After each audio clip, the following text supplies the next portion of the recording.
안녕하세요. 오늘은 베리에이셔널 오토인코더 그리고 VA라고 불리는 베리에이셔널 오토인코더에 대해서 배워보도록 하겠습니다. 실수 코드와 강의에 사용된 강의 자료는 다음과 같고요.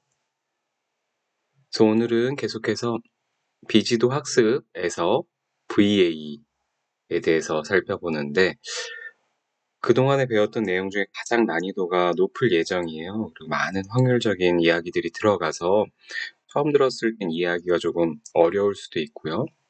그리고 복잡한 수식들이 많이 들어갑니다. 그래서 일단은 컨셉 위주로 이해를 하시면 좋겠고요. 차근차근 그 증명하는 과정은 또 따로 공부를 해가시면서 조금씩 더 깊이 있게 이해를 하실 수 있을 거라 생각합니다. 그럼 VA가 어떻게 작동하는지 일단 큰 그림에서 먼저 설명을 드리도록 하겠습니다. 오토인코더를 일단 떠올리시면 되는데요. 오토인코더가 원래 인코더와 디코더 그리고 중간에 레이턴트 베리어블로 이루어졌었죠. 그리고 인풋과 아웃풋인데 아웃풋이 다시 인풋의 형태로 나타나는 복원하는 것이 이제 오토인코더였죠. 그리고 오토인코더에서 이 오토인코더의 목적은 사실 왼쪽 인코더에 있었습니다. 인코더. 그러니까 차원을 축소하기 위한 목적으로 오토인코더는 만들어진 거라서 사실 인코더를 학습하기 위해서 디코더를 사용을 한 겁니다. 근데 VA는 반대예요. VA는 디코더를 위해서 오른쪽을 사용하기 위해서 인코더를 왼쪽에 있는 걸 활용을 한 겁니다. 그래서 오토인코더는 저는 인코더로 차원 축소를 하는 용으로 사용되는 거고 VA는 디코더로 새로운 데이터를 생성하기 위해서 개발된 모델이라고 생각하시면 됩니다. 그 두 개의 방법의 차이점이 있다라는 거 염두에 두시고요. 그래서 생김새는 굉장히 비슷해요. 오토인코더랑 VA랑. 그럼 뭐가 다르냐? 일단 인풋 이미지라고 했을 때 이미지가 인코더로 들어갑니다. 인코더로 들어가면 오토인코더 같은 경우에는 인코더로 들어간 후에 바로 Z 레이턴트 스페이스로 축소가 됐는데 베리에이셔널 오토인코더 같은 경우에는 인코더를 거치면 두 개의 벡터를 아웃풋으로 냅니다. Z를 먼저 내기 이전에 두 개의 아웃풋을 벡터를 내는데 하나는 뮤를 나타내고 하나는 시그마를 나타냅니다. 뮤는 뭐죠? 평균이고 시그마는 표준 편차예요. 그래서 2차원의 Z를 만약에 생각을 한다면 2차원의 값으로 압축을 시키는 게 아니라 2차원의 뮤값, 평균값, 2차원의 표준 편차 값을 아웃풋으로 내는 인코더입니다. 그럼 이렇게 한 후에 뭘 하느냐? 평균과 표준 편차를 아니까 이 두 가지를 결합을 해서 노멀 디스트리뷰션을 만들 수 있겠죠. 노멀 디스트리뷰션을 만들면 그런 다음 이 노멀 디스트리뷰션에서 Z를 샘플링합니다. 특이하죠? 그래서 인코더를 지나서 바로 Z로 가는 게 아니라 평균과 표준 편차를 아웃풋으로 내고 이 평균과 표준 편차를 이용해서 정규 분포를 만든 후에 그 정규 분포에서 데이터 하나를 샘플링을 해서 Z를 만드는 겁니다. 그렇게 만든 Z를 가지고 디코더를 통과를 하면 다시 원래의 그 인풋과 동일하게 생긴 아웃풋을 복원을 시키는 겁니다. 그리고 특히 이렇게 샘플링하는 과정, 노멀 디스트리뷰션에서 샘플링하는 과정에서 리파라메트라이제이션 트릭이라는 걸 쓰는데요. 이 트릭을 써야만 이 뉴럴 네트워크들이 백프로파게이션이 가능하게 됩니다. 생각을 해보세요. 무언가 노멀 디스트리뷰션을 만들고 샘플링을 한다라는 거, 그것 자체를 어떻게 나중에 최적화를 할 때 미분을 할까라고 생각하면 미분이 안 되겠죠. 미분을 할 수 있게 이 과정 자체를 미분 가능한 식으로 바꿔주는 걸 리파라미터라이제이션 트릭이라고 생각을 하시면 됩니다. 뒤에서 살펴볼 텐데요. 여기서도 간단히 설명드리면 이건 뭐냐면 노멀 디스트리뷰션을 만들어서 샘플링 하는 거 대신에 표준 정규 분포, 평균이 0이고 분산이 코베리언스가 I 행렬인, 그러니까 표준 편차가 1인 이러한 표준 정규 분포를 만든 다음에 여기서 두 개, 여기서는 이제 2차원이었으니까요. 여기서 샘플링한 값을 가지고 그 값을 가지고 뮤와 시그마의 곱하기 더하기 하는 형식을 따라서 식을 하나 만듭니다. 그건 또 뒤에서 다시 설명을 드릴게요. 그러면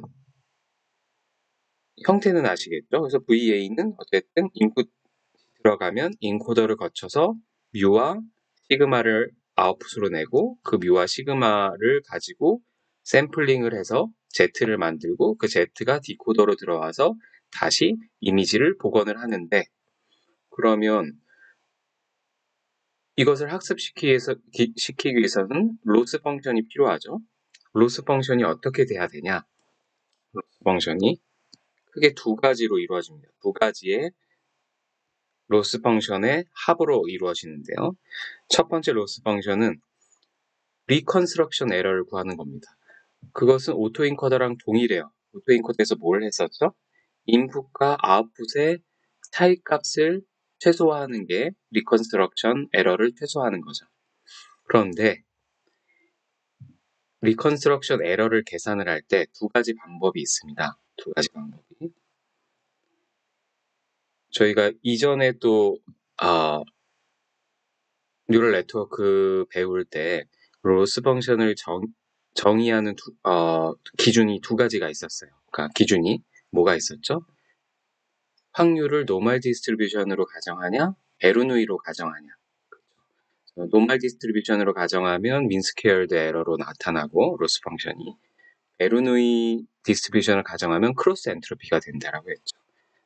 VA는 그 두 가지 방법이 다 되는데 기본적으로는 크로스 엔트로피를 로스 펑션으로 갔습니다. 그러니까 여기에 나타나는 그 디코더를 통과해서 나오는 이 값이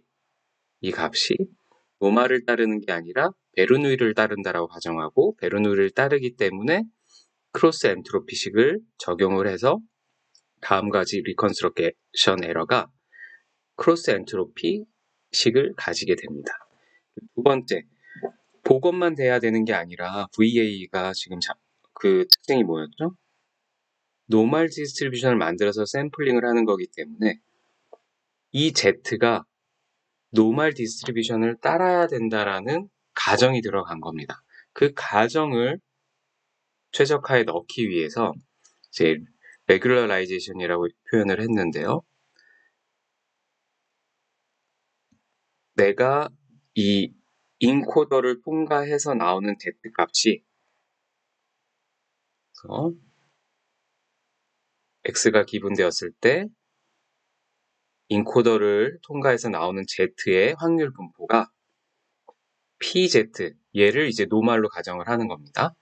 이 노말, 이 정규 분포를 정규 분포와의 거리가 최소화가 되게, 그러니까 KL 다이버전스죠, 결국에. 그러니까 인코더를 통과하는 확률이 정규 분포를 따를 수 있도록 최적화를 해야 되니까 이 KL 다이버전스를 최소화해주면 되는 거죠. 그리고 이 KL 다이버전스를 식으로 나타나면 다음과 같은 식이 됩니다. 이것도 뒤에서 이제 살펴볼 건데요. 그래서 다시 컨셉을 다시 설명을 드리면, 그래서 로스 펑션이 두 가지가 필요한데 두 가지 합으로 나타내는데, 첫 번째는 인풋이 그대로 복원될 수 있게 하는 리컨스트럭션 에러가 최소화되게, 리컨스트럭션 에러가 최소화될 때 내 아웃풋이 베르누이 확률을 따른다고 가정하면 크로스 엔트로피식으로 쓸 수 있다. 그리고 두 번째 로스 펑션이 내가 인코더를 통과한 값이 항상 노멀 디스트리뷰션을 따라야 되기 때문에 그렇게 만들기 위해서 KL 다이버전스 식을 쓰는데, KL 다이버전스는 인코더를 통과한 확률이 우리가 가정한 정규 분포에 가까울 수 있도록 KL 다이버전스를 최소화하는 것을 로스 펑션으로 갔는데, 그것을 식으로 나타내면 이렇다고 생각하시면 됩니다. 그래서 이게 전반적인 VA에 대한 설명이에요. 그럼 이런 구체적인 식이 어떻게 나왔는지를 이제 차근차근 살펴볼 예정입니다. 그래서 그럼 로스 펑션이 어떻게 되는지 한번 봅시다. 그래서 만약에 저희가 말했죠. 그 VA는 인코더를 위한 게 아니라 디코더를 위한 거라고요. 그래서 뭔가 Z가 있으면 X를 만들어내고 싶은 목적에서 시작이 됐습니다. 그러면 만약에 Z, 레이턴트 베리어블의 확률 분포가 PZ라고 생각을 합시다. 세타는 그 확률 분포의 파라미터고요. 그리고 Z가 기분이 되었을 때 X의 확률 분포는 또 P세타라고 이렇게 표현을 하고요. 세타는 이 확률 분포의 파라미터라고 생각을 합시다. 그러면 그렇게 되면 Z에서 무언가를 값을 뽑으면 그게 X로 전달이 돼서 여기에는 이제 저희가 이제 뉴럴 네트워크를 쓸 텐데 어떤 디코더를 통과를 해서 X를 뽑아낼 수 있게 되는 거죠. 새로운 X를 만들어낼 수 있게 되는 거죠. 그런데 그래서 그럼 이걸 어떻게 할 거냐? 이 작업을 어떻게 할 거냐? 방금 이미 얘기했죠. 디코더 네트워크를 가지고 할 건데 X가 기분이 되었을 때 X를 뽑아낼 수 있게 되는 건데, 그러면 얘를 이제 어떻게 학습을 시킬 것인가를 생각을 해봐야 하는데요. 보면 어떻게 트레이닝을 할 거냐? 일단 우리가 알고 싶은 거는 얘입니다. 그래서 이 X의 확률 분포가, 만약에 이 X가 우리의 데이터라고 한다면, 우리가 갖고 있는 데이터라고 한다면 그 트레이닝 데이터의 라이클리후드를 최대화하고 싶습니다. 이게 무슨 말이냐면, 우리가 갖고 있는 데이터를 바탕으로 X에 대한 확률 분포를 정한다면 그 말은 내가 갖고 있는 데이터 X가 나올 확률이 가장 커지는 디스트리뷰션이 맞는 디스트리뷰션이겠죠. 그런 디스트리뷰션을 만들고 싶은 건데, 그래서 내가 가지고 있는 데이터가 뽑힐 확률이 가장 높은 확률 분포를 만들고 싶은데, 그 분포의 P세타는 다음과 같이 식을 쓸 수 있습니다. P세타 Z 곱하기 P세타 X 기분 Z를 Z로 적분한 값. 그럼 이건 왜 나왔냐? 이 식은 여러분들이 아시겠지만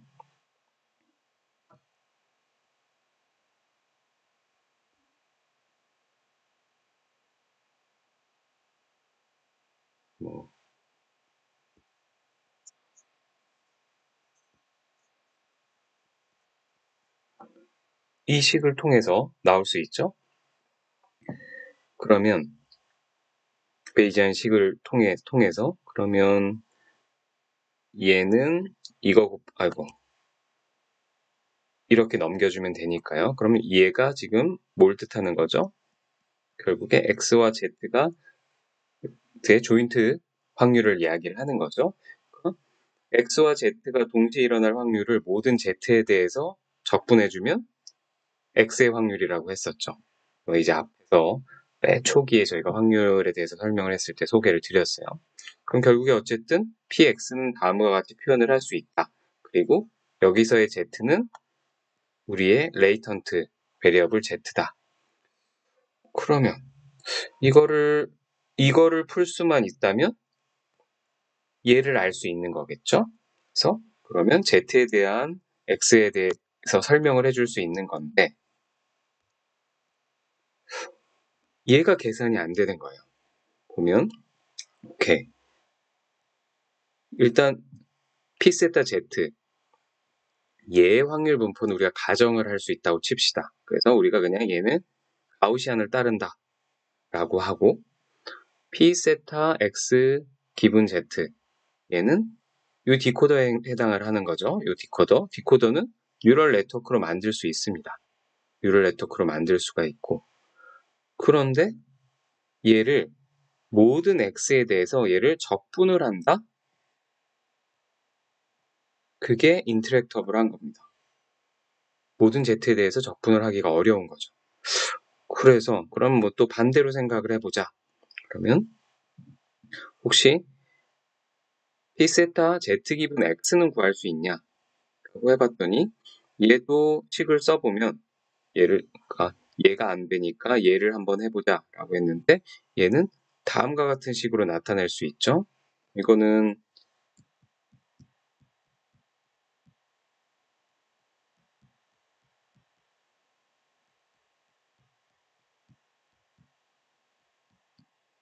이렇게 되기 때문에 가능한 거죠.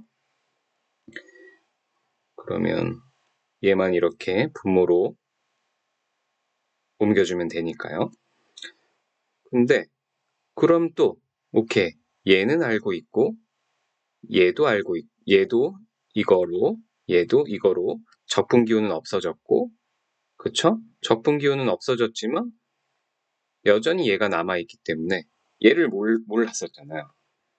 그래서 이것도 구할 수가 없고 그래서 어떻게 하지? 라고 생각을 하다가 이제 아이디어가 그래 그러면 얘를 모델링을 하기 위해서 P 세타 X 기분 Z를 모델링을 하기 위해서 원래 처음에 디코더만 생각을 했었는데 인코더를 만들어 준 겁니다. 인코더는 Q 파이 Z 기분 X X가 들어가서 Z가 나오는 그런 형태죠. 이런 형태의 얘를 정의를 해줘서 이 인코더 네트워크를 정의를 해주는데 이 인코더는 그러니까 지금 이 인코더는 실제 P 세타 Z 기분 X를 가장 근사화하는 네트워크라고 생각을 하시면 됩니다. 얘가 이제 true고요. 원래 얘를 구하고 싶었는데 못 구했었잖아요. 얘를 뉴럴 네트워크로 대신 근사화를 시킨다고 생각하시면 됩니다. 그렇게 해서 할 수 있지 않을까? 라는 생각을 한 거죠. 그러면 얘를 차례대로 대비해서 계산을 할 수가 있으니까요. 그래서 이런 아이디어다. 그래서 핵심은 그러니까 원래는 목적은 디코더만 있으면 되는데 내가 원하는 것 Z에서 베리어블을 값을 수출을 해서 그걸 거기에 그 Z에 대한 또 X를 뽑아내면 새로운 데이터를 만들어낼 수 있는데 그것을 학습시키기 위해서 디코더만으로는 학습을 할 수가 없어서 인코더의 도움을 받은 겁니다. 그래서 그걸 받아서 그럼 어떻게 학습을 시키냐 한번 보면 다음과 같은 식이 유도가 됩니다. 그래서 우리가 아까 P 세타 X를 맥시마이즈 하고 싶다라고 했어요. 이게 데이터 라이클리후드인데 데이터 라이클리후드를 맥시마이즈 하고 싶으면 얘를 일단 이 값을 로그를 씌웠습니다. 로그를 씌워도 똑같겠죠. 로그를 씌우고 익스펙테이션으로 형태로 나타냈어요. 기대값 형태로. 그래서 그대로입니다. 로그 P 세타는 그대로고요. 이거의 기대값, 이 값의 기대값인데 Z가 다음과 같은 디스트리뷰션을 따를 때 Z가 어떤 디스트리뷰션을 따르냐면 이 인코더를 거쳐서 나오는 거죠. 그래서 X가 인코더를 거쳐서 Z가 나오는 거니까 이 Z가 다음에 인코더의 확률 디스트리뷰션을 따를 때 이제 식을 바꾼 거고요. 그런 다음에 요 로그 p 세타를 베이즈 룰에 따라서 베이즈 룰이 이렇게 됐었죠. 베이즈 룰이 이렇게 됐으면 px를 이렇게 갖고 오고 얘를 분모로 가지고 오면 얘를 이런 식으로 표현을 할 수가 있겠죠. 그리고 나서 분모 분자에 동일하게 얘를 곱해줍니다. 그러면 달라지는 게 없죠. 달라지는 게 없고 그런 후에 로그이기 때문에 분리가 가능해요. 곱하기는 더하기고 나누기는 빼기잖아요. 그럼 얘를 빼내고 이렇게 빼냈고 그 다음에 얘를 분리했습니다. 얘는 역수니까 마이너스를 달아서 빼줬고요. 그 다음 나머지 이 부분을 오른쪽에 빼줬고요. 그래서 곱하기가 되어 있는 형식을 더하기 형식으로 바꿔주는 겁니다. 바꿔주면서 역수인 건 마이너스를 취한 거고요. 그렇게 했더니 얘가 어디서 많이 본 형태예요. 그래서 예전에 일단 다음과 같은 식의 형태를 보신 적이 있으실 거예요. 그래서 expectation이 다음과 같을 때 z가 이 확률을 따르고 지금 보면 지금 이거를 보시는 겁니다. 이걸 하나 보면 expectation일 때 z가 이 확률을 따르고 이거의 expectation 값이라고 하는 거는 적분을 하면 얘가 이렇게 오고 얘가 이렇게 올 수 있다라고 했었죠. 모든 z에 대해서 적분하는 꼴과 같다 라고 표현을 할 수가 있고 expectation을 적분으로 표현한 다음에 이 오른쪽을 봤더니 어디서 많이 본 형태예요. KL 다이버전스 형태입니다. KL 다이버전스 형태가 뭐예요? P와 Q의 KL 다이버전스는 PX 곱하기 로그 QX분의 PX였습니다. 그렇죠. 그래서 보면 어떻게 돼요? 얘가 PX고 얘가 P고 얘가 Q인 형태잖아요. 지금. 그렇게 돼서 얘네를 KL 다이버전스로 다 바꿔준 겁니다. 봤더니 이 익스펙테이션 식은 결국에 요 확률이 요 확률과의 거리 또 이 확률과 이 확률과의 거리의 KL 다이버전스 식이 된 겁니다. 그리고 뒤로 한번 가보면 그래서 우리가 하고 싶은 게 뭐였죠? 이 데이터 라이클리후드를 맥시마이즈를 하고 싶었습니다. 그러면 결국에 요 식을 유도한 식을 맥시마이제이션 하면 되는데 일단 이 왼쪽은 그대로 두고요. 얘는 뭔가 Z에서 X가 나올 확률을 최대화해 주는 건데 그건 마치 이 디코더를 통해서 복원되는 그 복원될 수 있도록 만들어주는 거라고 생각을 하면 되고 나중에 이제 뒤에 다시 나옵니다. 오른쪽에 KL 다이버전스만 일단 살펴보면 오른쪽은 뭔가 인코더를 통과하는 애가 내가 정의해준 어떤 Z의 디스트리뷰션과 같게 만들어주면 되는 거고 그리고 오른쪽은 일단 얘는 인코더인데 얘는 사실 P는 이제 true 값입니다. true. Q는 우리가 추정하는 거고요. 근데 P 세타 X에서 Z로 오는 그 조건부 확률은 저희가 알지를 못해요. 그래서 얘는 계산을 할 수가 없습니다. 계산을 할 수가 없고 근데 다만 KL 다이버전스이기 때문에 KL 다이버전스는 항상 어떤 차이를 말하기 때문에 0보다 크거나 같다인 거 정도는 알 수가 있는 거예요. 그렇게 됐을 때 그러면 오른쪽은 무조건 0보다 크거나 같다. 컨트롤할 수 없는 부분이다. 근데 왼쪽은 내가 컨트롤할 수 있는 부분이고 그래서 그러면 이 부분을 이제 로어 바운드로 해서 얘를 맥시마이즈 하고 싶으면 최소한 얘를 맥시마이제이션 하면 되겠죠? 얘는 어차피 0보다 크거나 같으니까 내버려 두고 그래서 우리가 이 부분을 베리에이션을 로어 바운드라고 부르고요. 엘보라고 부릅니다. 엘보라고 부르고요. 그래서 결국에 얘는 무시하고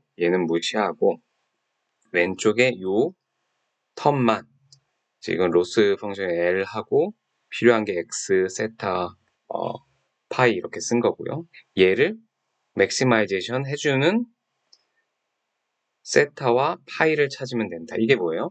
세타는 디코더의 파라미터들이고 파이는 인코더의 파라미터들이에요.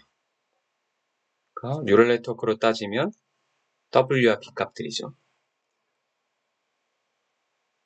네. 그래서 다소 좀 복잡한 이 유도 과정을 거쳤고요. 결국에 그래서 앞에서 우리가 얻은 것이 얘를 맥시마이제이션 해주는 건데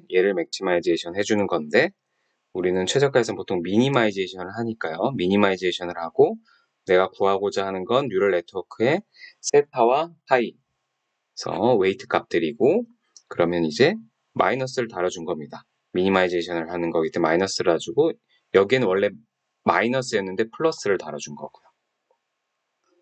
그렇죠? 여기 마이너스였죠. 그래서 요 두 파트를 또 뭐라고 표현을 하냐면 왼쪽을 리컨스트럭션 에러라고 하고 오른쪽을 레귤러라이제이션이라고 합니다. 그래서 리컨스트럭션 에러라는 건 뭐였죠? X가 들어왔을 때 X가 나올 수 있게 하는 역할을 하는 거예요. 그러니까 보면 Z가 어떻게 나오죠? Z가 X가 Q 파이라는 것을 네트워크를 지나서 Z가 나오고 그 Z를 넣어줬을 때 또 X가 나올 확률을 맥시마이제이션 해주는 거니까 그게 리컨스트럭션 에러가 되는 거예요. 결국에. 그리고 아까 말한 대로 얘가 뭐죠? X가 Q를 통과하는 디스트리뷰션이죠.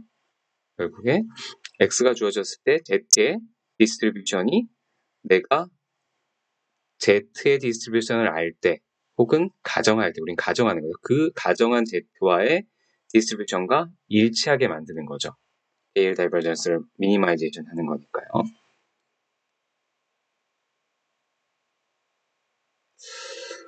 그래서 그러면 얘를 그럼 어떻게 실제로 계산할 수 있는지를 이제 차근차근 보겠습니다. 일단 레귤러라이제이션 파트부터 계산을 하면 일단 어썸션이 있어야겠죠. 그래서 이 인코더를 통과해서 나오는 디스트리뷰션이 뭘 따를 거냐? 그러면 우리가 아까 기본적으로 VA에서는 노멀 디스트리뷰션을 따른다라고 했죠. 그래서 멀티비레이트 가우시안 디스트리뷰션 근데 코베리언스가 다이어거널한 코베리언스를 가진 경우 노멀 디스트리뷰션을 이렇게 표현을 할 수가 있고 좀 더 단순하게 하면 어떡하죠? 그냥 평균이 0이고 모든 표준 편차가 1인 그래서 단위 행렬로 표현이 되는 코베리언스가 그런 P를 우리가 가정을 하는 겁니다. 이해가 되시나요? 그러니까 인코더를 통과하는 애는 이런 멀티베리에이트 가우시안 디스트리뷰션의 다이어거널한 코베리언스를 갖는 애인데 우리가 실제로 Z에 대한 디스트리뷰션은 그냥 이런 표준 정규 분포를 따른다라고 가정을 하는 겁니다. 그럼 얘를 같게 만들어주면 되겠죠. 어떻게 같게 만들어주냐? KL 다이버전스를 쓰는 건데 KL 다이버전스 식이 멀티베리에이트 변수가 여러 개인 경우엔 다음과 같은 식으로 표현이 됩니다. 그래서 얘랑 얘의 차이는 다음과 같이 계산이 된다. 이 R이라는 건 이제 트레이스라고 해서 그 대각 행렬의 합이라고 생각을 하시면 되고요. 그러면 우리는 이 Pzet을 이 N1에 해당하는 이 Pzet을 평균이 0이고 표준 편차가 1인 그래서 단위 행렬인 코베리언스가 단위 행렬인 노멀 디스트리뷰션으로 가정을 했었죠. 그러니까 여기에 해당하는 값들 여기 해당하는 값들을 다 0과 1을 넣어주면 되겠죠.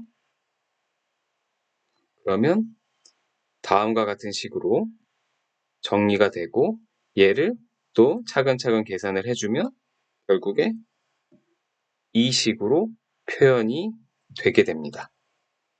그렇죠. 그래서 KL 다이버전스 식이 다음과 같이 유도가 된 거죠. 그러면 이제 여기서 인코더를 통과한 뮤 값과 시그마 값을 가지고 이 값을 계산을 할 수가 있게 되는 거죠. 그래서 이제 최적화가 가능하게 됐겠죠. 그리고 나서 이번에 리컨스트럭션 에러 쪽 파트를 한번 계산을 해보면 어떻게 계산을 해야 되냐?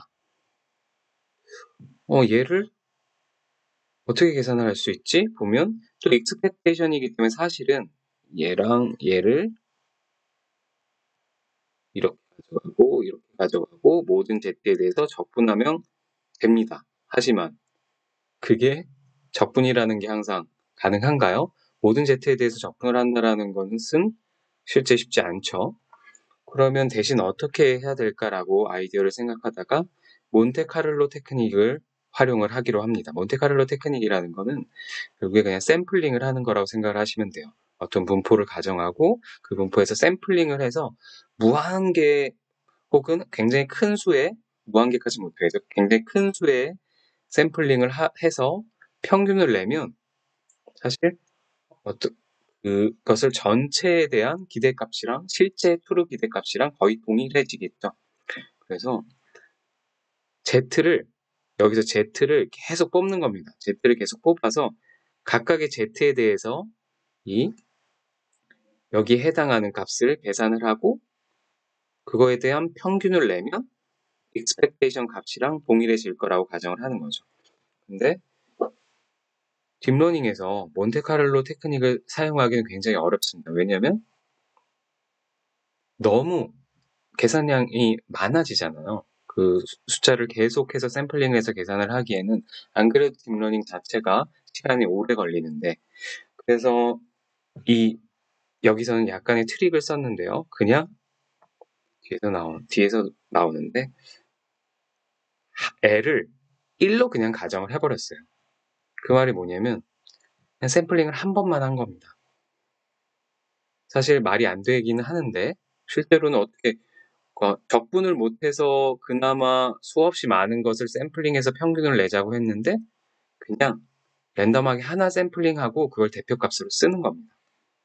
대표값으로 쓰는 걸로 그렇게 실제 코드에서는 구현을 하고요. 그 다음 리파라미터라이제이션 트릭이라는 걸 써야 된다고 했어요. 리파라미터라이제이션 트릭이라는 거. 리파라미터라이제이션 트릭이라는 걸 쓰는 건 원래 이 베리에이션 오토인코더에서 하는 방법이 인코더를 통과하면 뮤랑 시그마를 뽑아주고 그걸 가지고 노멀 디스트리뷰션을 만든 다음에 거기서 샘플링을 한다라고 했었는데 그게 이제 이런 식으로 표현이 됐죠. 이것 자체가 나중에 백프로파게이션이 안 된다라고 했어요.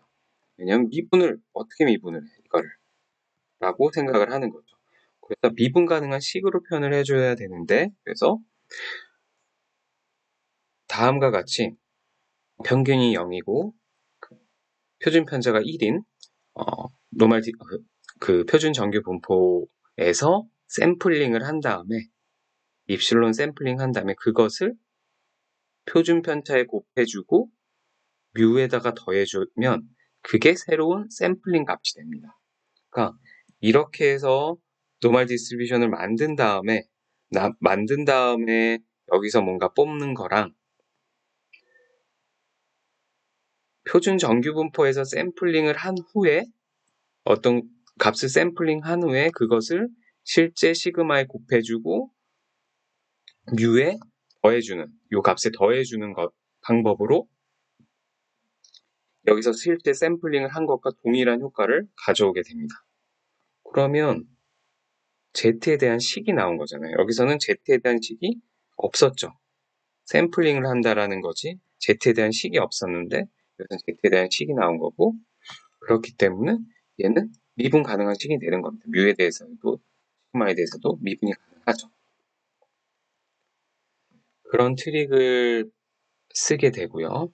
그래서 아까 앞에서도 설명했지만 이 부분이 계산을 하기 위해서 원래는 적분을 해야 되는데 적분을 하지 못해서 그냥 몬테카를로 테크닉을 통해서 샘플링을 해서 평균을 내는 방법을 사용을 하려고 했는데 그것조차도 시간이 여의치 않아서 샘플링을 한 번만 해서 그냥 요 값만 한 번에 구하자 라고 하는 게 아이디어였습니다. 그런데 그러면 일단 아직까지도 또 확률 디스트리뷰션으로 표현이 되어 있으니까 얘를 어떻게 계산을 해야지? 라고 하면 이 P세타를 또 가정을 해주는 겁니다. 어떤 확률 분포를 따르냐. 어떤 확률 분포를 따르냐를 가정을 해주면 우리가 배웠던 게 뭐죠? 베르누이를 따르던가 가우시안을 따르던가 결정을 하면 됩니다. 그런데 여기서는 베르누이를 따른다라고 가정을 했고요. 그렇게 하면 이 식이 일단은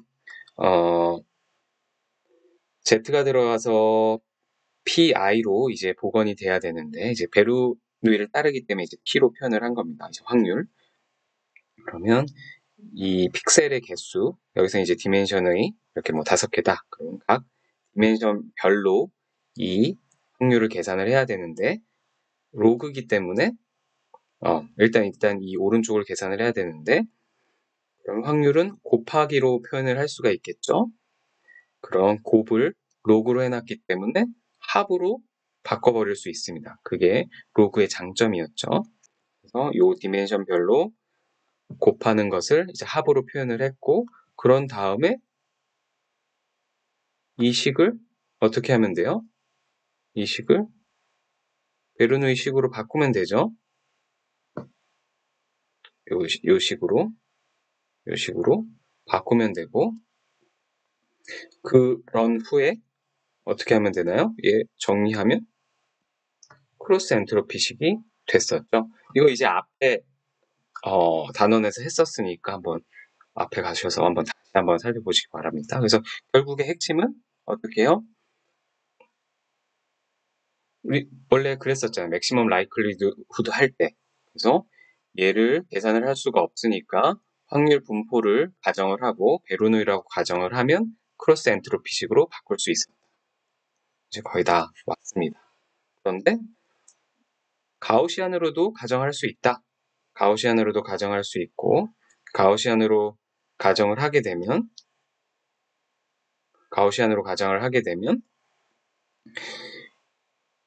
이번엔 이제 뮤와 시그마 값을 내어주는 거예요. 디코더가. 근데 그러면 가우시안으로 가정을 하면 또 식을 이런 식으로 전개를 할 수 있겠죠. 그리고 얘는 결국에 만약에 내가 이 시그마가 1이라고 가정을 해서 아이덴티티 커베리언스를 가정을 하면 결국에 다음과 같이 민 스퀘어드 에러로 여기서는 이제 스퀘어드 에러로 표현이 가능하다. 여기에 다 1에 대한 식이 들어갈 테니까요. 결국에 이것도 동일한 겁니다. 그래서 가우시안으로 가정을 하면 스퀘어드 에러가 되고 베르니유로 가정하면 크로스 엔트로피가 되고 그래서 다 왔습니다. 다시 이제 컨셉으로 돌아가면 우리가 한 게 뭐냐? X가 인코더로 들어가면 뮤와 시그마를 뱉어주게 됩니다. 아웃풋으로. 그렇기 때문에 이 인코더는 가우시안 인코더고요. 왜냐면 우리가 기본적으로 이 아웃풋은 가우시안을, 그러니까 노말을 따른다라고 가정을 하는 게 VA라고 했죠. 근데 여기서 이제 Z를 샘플링을 하는데 샘플링을 하는 것 자체는 뭐죠? 미분이 안 돼서 백프로파게이션이 안 되기 때문에 리파라미터라이제이션 트릭이라는 걸 썼고 리파라미터라이제이션 트릭은 표준 정규 분포에서 샘플링을 한 후에 그 샘플링을 한 값에 어떻게 했어요? 시그마를 곱해주고 거기에다가 뮤를 다시 더해준 거죠. 곱하고 더해주면 Z가 나왔어요. 그쵸? 그렇게 되고 Z가 디코더를 통과하게 되는데 그때 이 디코더가 뭘 따르느냐를 가정을 해야 된다 그랬죠. 또 우리는 베르누이를 따른다라고 기본적으로 가정을 했고 그렇기 때문에 베르누이를 따르면 P 값이 나옵니다. 베르누이에서는 파라미터 값이 P였죠. 확률. 그렇게 되면 로스 펑션은 두 가지로 표현이 된다 그랬죠. 리컨스트럭션 에러와 이 레귤러라이제이션 합, 이 두 개 로스의 합인데 리컨스트럭션 에러는 내가 베르누이를 가정을 했기 때문에 크로스 엔트로피식이 됐었고요. 레귤러라이제이션 식은 KL 다이버전스를 쓰기 때문에 KL 다이버전스 식을 쓰기 때문에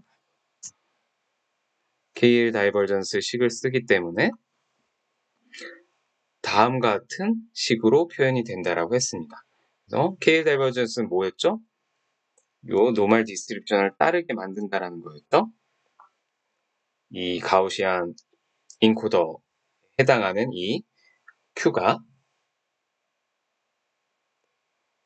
그리고 다양한 베리언스가 가능합니다. 아까는 기본적으로 인코더는 항상 가우시안인데 디코더를 또 가우시안으로 만들면 리컨스트럭션 에러 식만 바꿔주면 돼요. 노멀 디스트리뷰션을 따라서.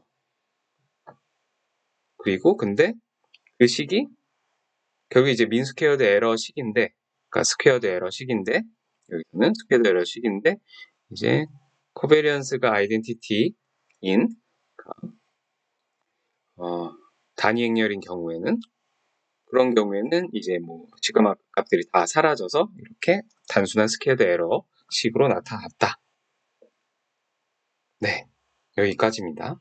그렇게 하고 그러면 레이턴트 베리어의 디멘션은 어떤 특징이 있냐 보면 인풋 이미지가 이렇게 좀 처음엔 선명했죠. 근데 만약에 내가 레이턴트 스페이스를 2차원으로 한다 라고 하면 복원됐을 때 약간 좀 흐리죠. 5차원으로 하면 조금 더 선명해졌나요? 20차원으로 하면 조금 더 디테일한 것들을 표현할 수 있게 되겠죠. 그러니까 당연히 아주 작은 차원으로 축소하는 것보다 조금 큰 차원으로 축소한 게 복원이 더 잘 되겠죠. 하지만 큰 차원으로 축소를 하면 그만큼 차원 축소를 한 의미가 좀 떨어지겠죠. 네. 그래서 VA에 대해서 이제 오늘 다 배우셨고요. 그래서 이건 아까 제가 이미 설명을 드렸는데 V의 특징을 뭐 요약을 해보면 일단 이 디코더가 최소한 학습 데이터는 생성해낼 수 있게 된다. 근데 생성된 데이터가 학습 데이터랑 좀 닮아 있다라는 게 V의 특징이에요. 그러니까 아주 새롭게 생긴 애는 만들지 못한다. 그리고 근데 오히려 또 인코더가 또 최소한 학습 데이터는 잘 레이턴트 벡터로 표현할 수 있게 된다. 그래서 되게 아이러니하게 결국에 다음 시간에 배우겠지만 다음 시간에 이제 겐이라는 걸 배우는데 겐이 좀 더 새로운 데이터들을 잘 생성을 해내요. VA에 비해. 그래서 VA가 사실 디코더를 위해서 만든 건데 오히려 인코더를 많이 활용을 합니다. 실제 연구에서는. 오히려 차원 축소용으로 VA를 많이 사용한다. 데이터 추상화를 위해. 네, 그래서 VA 코딩은 다음 링크에 가서 보실 수 있고요. 결국에 거기서 다루는 것은 중요한 식은 딱 이거예요. 그래서 우리가 로스 펑션 얘를 최적화하고 싶은데 얘와 얘를 코딩을 할 수 있는 계산 가능한 식으로 만들려고 했었던 거죠. 그렇게 했던 게 KL 다이버전스가 이렇게 됐고 리컨스트럭션 에러가 베르누이를 따를 때 크로스 엔트로피 식으로 바뀌었잖아요. 그래서 이 두 식을 코드에 넣어주면 뉴럴 네트워크 식에 넣어주면 VA가 되는 겁니다. 네, 그럼 수고하셨습니다.